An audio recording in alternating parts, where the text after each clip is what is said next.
ઘટના ને અંગ્રેજનો રેકોર્ડમાં પણ ઇતિહાસ સાક્ષી છે કે ગંગાસિંહજી લંડનમાં ગયેલા અને કરણીજી કર્યા કરે અને નામ ગંગાસિંહ ને એમના એને ત્યાં જોન પંચમ અંગ્રેજ જોન પંચમ એને કીધું કે તુમ શેર લગાતે હો, તમારે પીછે દરબારો ને સિંહ લાગે કે નહીં? તો કે હા.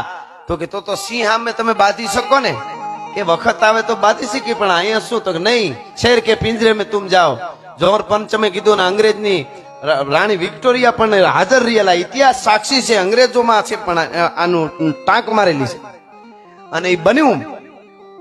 અને એને એમ કીધું, ગંગાસિંહ કરણીજીને બહુ માનતા, ગંગાસિંહે કીધું કે મારે અહીંથી ઇન્ડિયા જવું પડે, ભારત એક વખત મને, પછી પાછું આવું તો પછી તમારે શેરના પિંજરામાં નાખો, વાઘ ગમે એવો ફાટેલો વાઘ હોય કે હાવો જ હોય, હું એના સામે લડી લઉં. સિંહ લાગે છે અમારે દરબાર તો અમે સિંહ સહી